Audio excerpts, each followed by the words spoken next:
Señoras y señores, les doy una cordial bienvenida a Facetas en el canal de YouTube Iván Marcel Durán Fernández. Facetas, en esta oportunidad, está en el domicilio del diputado Dr. Guillermo Benavides Ramos, diputado por el departamento de Potosí. Le damos una cordial bienvenida. Hoy vamos a hablar brevemente sobre temas de coyuntura, sobre todo las actividades que está cumpliendo el legislativo y en este caso la representación potosina por la tienda política a la que representa. Honorable diputado, bienvenido y gracias por recibirnos en su domicilio. Iván, el agradecido soy yo por la oportunidad de dirigirme al pueblo potosino, de mandarle un saludo respetuoso y muy cordial, y también por participar de Facetas. Bueno, en relación a nuestras actividades legislativas, empezaríamos, en este momento se están llevando adelante varios trabajos de mucha importancia. Es, por ejemplo, el seguimiento al proyecto de ley que se ha consensuado con el departamento y que busca dar mejores condiciones regalitarias a Potosí, es la ley del litio. También en estos días se tiene que definir el tema de las elecciones judiciales. Mañana hay una sesión de diputados y senadores para aprobar un reglamento para regular el proceso de preselección de los jueces, más bien de los profesionales que tienen interés en llegar a los altos cargos, a las direcciones, tanto del Tribunal Constitucional como de la Corte Suprema y del Consejo de la Judicatura. Ese es un tema fundamental, terriblemente importante para el Estado de Derecho. Comunidad Ciudadana, a través de la doctora Silvia Salame, presentó un proyecto alternativo, pero el MAS, con su mayoría, no ha querido ni asomarse, no ha querido negociar absolutamente nada, de manera que pretende imponer su propio reglamento. Este reglamento ya es complicado porque permite el pasanaco de magistrados, es decir, que un magistrado que ha estado, por decir algo, fungiendo en la Corte Suprema, podría presentarse para el Tribunal Constitucional o ir al Consejo de la Judicatura, lo cual es un verdadero error, dada la situación crítica por la que atraviesa en este momento el aparato de justicia. En el tema económico, la situación del país es sumamente crítica por la disminución enorme de las reservas internacionales. Recordemos que las reservas internacionales se componen por una parte de las divisas, otra parte por los derechos especiales de giro y finalmente por las reservas físicas en oro. El primer elemento, al referirnos a las divisas, recordamos que en el 2015 Bolivia tenía 15.000 millones de dólares en divisas. El déficit fiscal, la subvención, etcétera, etcétera, a los carburantes y a otras actividades del Estado han ido mermando y mermando estas reservas, de manera que de 15.000 millones para febrero teníamos solo 370. Una cantidad absolutamente insuficiente para que el Estado pueda importar y satisfacer algunas necesidades de la población urgentes, como es el tema de combustibles, la compra de medicamentos, equipos, herramientas, etcétera, etcétera. Estamos en una situación crítica. Los especialistas en economía le sugirieron al gobierno que haga uso de los derechos especiales de giro, pero estos ya se habían gastado, de manera que no tenemos, y solo quedan las reservas en oro. Ante esta situación, el gobierno ha tomado algunas medidas, como limitar de manera drástica la venta de dólares. Está entregando dólares, pero en cantidades muy pequeñas. Es imposible retirar los ahorros en dólares del sistema bancario. También ha normado, ofrecido y está comprando dólares de los exportadores y les está pagando un precio preferencial, les paga 7 bolivianos por dólar que compra el propio Estado. La necesidad también le ha llevado a formular un proyecto de ley que se llama la ley para la compra de oro destinado al fortalecimiento de las reservas. Este proyecto de ley no es nuevo, ya se presentó en el 2021 y fue rechazado. Este proyecto tiene, digamos, dos caras. Una, la cara positiva, la cara amable, que establece que el Estado compraría a las cooperativas productoras de oro, a las cooperativas auríferas, toda su producción. Les compraría su producción al tipo de, a la cotización actual, etcétera, etcétera, les compraría pero en bolivianos. Con el objetivo, ellos dicen, de aumentar las reservas en oro. Y le preguntamos al ministro qué sentido tiene dictar esta ley cuando está vigente la ley 175 del 2011. El 2011 ya se dictó esta ley, la 175, justamente para que el Banco Central compre oro de los cooperativistas y los destine a las reservas, a aumentar las reservas, de manera que no tiene sentido. Pero el verdadero sentido de esta ley está en la otra cara.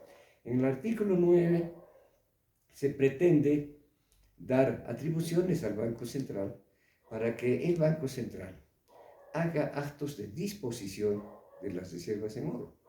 Es decir, que pueda ignorarlos, los pueda dar en prenda, puede trasladar el depósito, y ahí en el artículo 9 dice convertir las reservas en divisas.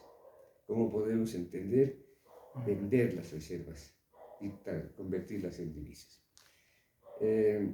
Recordamos también que todos los países tienen cierta cantidad de oro que les sirve como una reserva para casos de extrema necesidad. Por ejemplo, podríamos decir, en caso de una guerra, un país necesita inmediatamente armas para defenderse y tendría que apelar al oro para lograr esto, o en el caso de un desastre internacional, digamos un terremoto o alguna situación de esas. En ese caso es permitido sacar el oro y venderlo, porque se trata de una situación de emergencia que pone en riesgo la propia estabilidad del Estado. Pero no es este el caso. Esas reservas de oro no se pueden utilizar para pagar sueldos o para subvencionar el trabajo de empresas deficitarias, etcétera, porque pondría en serio riesgo ya lo último que tenemos. El tratamiento de este proyecto de ley se hizo el día jueves, el viernes por la mañana, perdón, el día viernes por la mañana, antes de ayer. La bancada oficialista correspondiente al presidente Arce presentó su proyecto, vino a la sesión el señor ministro Montenegro de la cartera de planificación y explicó las características de este proyecto, pero el proyecto, antes de entrar en la etapa de aprobación en grande, fue retirado. Es decir, se ha suspendido el tratamiento. Lo han suspendido abruptamente porque estaba ya cantado, dicho, que no se iba a aprobar. Entonces, ante esta posibilidad de no volver a presentar, el gobierno optó por suspender la sesión y diferir el tratamiento del mismo en alguna otra fecha sin definición. Entonces, bueno, esa es la situación. Todos estamos muy preocupados. Esta situación ya de la desaparición de las reservas ya ha ocasionado que Bolivia haya bajado de calidad en la certificación internacional. Hay instituciones como Moody's, etcétera, que califican la solvencia de un Estado. Entonces estábamos en C, bajamos a B y ahora estamos en B-. Esto quiere decir que Bolivia ya está en duda que sea capaz de pagar sus deudas. Es decir, ya es muy difícil y ha tenido consecuencias inmediatas. El Estado ha generado, ha emitido bonos soberanos. Pero una vez que se ha sabido de la difícil situación del país, el valor de estos bonos soberanos ha caído en un 48%. Y esto, por ejemplo, ha de afectar terriblemente a los recursos que están siendo administrados por las AFPs, porque las AFPs han comprado como 900 millones de dólares en bonos soberanos. Estos, al desplomarse su valor, seguramente van a ocasionar pérdidas importantes a los ahorros acumulados, por los funcionarios, por el personal, por los profesionales, por los trabajadores, con destino a su jubilación. De manera que estamos ante una situación muy crítica, muy penosa, y es difícil pensar en alguna solución a corto plazo, la que no pasa, debería pasar más bien inmediatamente por reducir drásticamente los gastos del Estado.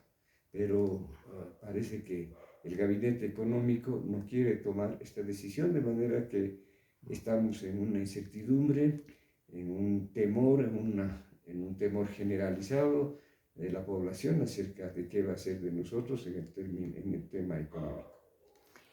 La verdad, honorable diputado, son informaciones que está llevando adelante en cuanto a una relación la Cámara de Diputados, sobre todo su autoridad. Es muy lamentable y, como usted dice, es muy penoso para todos los bolivianos. Otro tema, u otra pregunta mejor que quiero formular en este momento y que tiene relación con lo que usted ha manifestado respecto de las, entre comillas, elecciones judiciales, que hemos visto que prácticamente no tienen sentido alguno porque en las anteriores la votación fue escasa, fue nula y con un margen muy estrecho magistrados han tenido que asumir esas funciones, pero no ha garantizado nada. La pregunta que quiero formularle, honorable diputado, es, siendo usted abogado, así una opinión como abogado, ¿está de acuerdo con que hayan elecciones en el órgano judicial teniendo en cuenta que las funciones judiciales tienen un solo parámetro, el de la imparcialidad? Y como dijo Pantaleón Dalense, ¿no? Someter solamente a la esclavitud de la ley o a la servidumbre de la ley, más no a otro tipo de aspectos. ¿Qué opinión tiene al respecto? ¿Será que el MAS quiere continuar copando el órgano judicial para que si hay procesos judiciales, estos no puedan desarrollarse y al final sobresalga la impunidad? ¿Qué opina al respecto, honorable diputado? Bien, creo que todos los bolivianos somos conscientes de la terrible crisis por la cual está atravesando la justicia boliviana. Somos también conscientes, lo vemos cada día, cotidianamente, que la justicia siendo utilizada como el aparato de represión del régimen. Tenemos ciudadanos encarcelados con detención preventiva indefinida, caso de Pumari y de otros ciudadanos que están asumiendo procesos, en algunos casos con tipificaciones equivocadas, con una narrativa de un golpe de Estado que nunca existió, con la aplicación de tipos muy complicados que han sido criticados también por la CIDH, como es el caso del terrorismo, y en fin, además de la funcionalidad política del aparato de justicia, encontramos también una corrupción terriblemente grande para la resolución de problemas como la libertad a personas que están calidad de reos en las cárceles, que han cometido delitos terriblemente difíciles, graves, y que están con sentencias de 30 años, pero los han sacado a la calle. En fin, hay una serie de observaciones.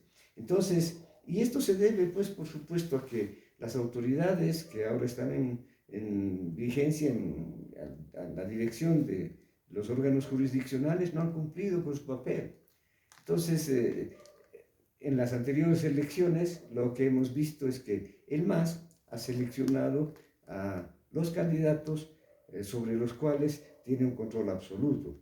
Y los mismos que han ganado con cantidades de votos realmente pequeños, y en algún caso ha ganado el voto blanco y el voto nulo. De manera que muchas de las autoridades del órgano judicial, del órgano jurisdiccional, carecen de la legitimidad. Ha quedado comprobado también de que este sistema de elección está destinado a politizar totalmente el aparato judicial. Recordemos que en un Estado de derecho, en un Estado republicano, la división de poderes es fundamental, porque por la división de poderes se establece un control y un equilibrio entre el Ejecutivo, el Legislativo y el Judicial, que tienen que trabajar de manera independiente. Pero ¿qué sucede ahora en los hechos? ¿No? Que el Ejecutivo, contaba con mayoría absoluta en el legislativo. Eso le permitía, a su vez, controlar plenamente la elección de los jueces. De manera que el Ejecutivo resulta que controla totalmente el Estado y ya no hay la división de poderes. Y eso ha llevado a la manipulación de las elecciones para estos funcionarios. Ahora estamos nuevamente frente a un proceso de elección. Hay por parte de abogados independientes la propuesta de recoger firmas para forzar un referéndum de manera que se vaya a modificar la Constitución para que se sustituya, se cambie la manera de elegir a estas altas autoridades del órgano judicial. Está en pleno proceso, pero mientras tanto se cruza ya el cronograma para elección de jueces. Y como le decía hace un momento, en Comunidad Ciudadana nos hemos opuesto, hemos presentado primero una ley de garantías para garantizar la transparencia del proceso. Ha sido rechazada en comisión, no ha entrado a la deliberación. Hemos presentado un proyecto de reglamento que vaya a establecer también un mecanismo con la creación de un grupo de profesionales independientes que sean ellos quienes van a calificar los méritos, que vayan a calificar la meritocracia, la formación académica, etcétera, etcétera, de los postulantes, pero ha sido también rechazada. Y al imponer su reglamento, están haciendo justamente lo que ellos mismos han dicho que no van a permitir, y es el pasanato de cargos. Es decir, que ahora un abogado que, por decir algo, esté como supremo, va a poder postularse para ir al Tribunal Constitucional o para ir al Consejo de la Judicatura. Esto es absolutamente incoherente. Si todos los días hay quejas sobre la transparencia en la justicia, estamos queriendo replicar y mantener el estado de situación. Entonces, esto yo entiendo que tiene un objetivo, y es hacer que la justicia se convierta en el aparato de represión. ¿Qué mejor manera de callar a un candidato, de callar a un dirigente, que montarle un proceso? Montarle un proceso, ponerle en detención preventiva por tiempo indefinido y ya está. Entonces, la situación es terriblemente grave. Y también sobre esto hay que comentar que se ha presentado en la Comisión de Constitución un proyecto de ley que ya fue rechazado. Es el proyecto de ley de lucha contra el enriquecimiento ilegítimo y financiamiento al terrorismo. Entonces, este nuevo proyecto califica el terrorismo, inclusive las marchas de protesta. Es una aberración jurídica, porque crea, por ejemplo, el tipo de ganancias ilícitas, y este tipo se aplica con preferencia a cualquier otro delito. Aun cuando estuviera en curso otros juicios, se aplica este. Y las penas son terribles, porque no solo es la detención, la pena privativa de libertad, sino también acarrea la pérdida del derecho de propiedad sobre los bienes de las personas. Entonces estamos alertando, y por supuesto que nos vamos a oponer de la manera más drástica a que este proyecto de ley se haga realidad. Porque con eso, si se aprobara este proyecto de ley y que tengamos un sistema de justicia totalmente funcional al Ejecutivo, estamos a las puertas de un gobierno totalmente dictatorial. Entonces la situación es por demás preocupante. Quiero agradecerle, honorable diputado, por sus declaraciones en esta entrevista, aquí en su domicilio en Potosí, Bolivia, y en el final un mensaje de su persona hacia su pueblo, hacia Potosí, en estos momentos que, como usted mismo lo ha afirmado, son cruciales para la ciudadanía boliviana, porque la verdad estamos viviendo una total ausencia de un Estado de Derecho. Su despedida, honorable diputado. Bien, muchas gracias, Iván. Nuevamente reiterar un saludo muy respetuoso a toda la población potosina que nos mira, nos sigue a través de Facetas, y pedirle unidad, pedirle conciencia, pedirle que esté atento a las próximas medidas de carácter político y económico que seguramente se darán en los próximos meses. Creo que tenemos que ejercer nuestro derecho a la protesta, ejercer también nuestro derecho a la participación política para tratar de lograr por lo menos elecciones judiciales lo más transparentes posible. Es fundamental elegir a los mejores para los altos cargos en el orden jurisdiccional, porque de ello depende nuestra libertad, de ello depende el respeto a nuestros derechos y de ello también depende poner freno a la arbitrariedad, al abuso y a la corrupción. Muchas gracias.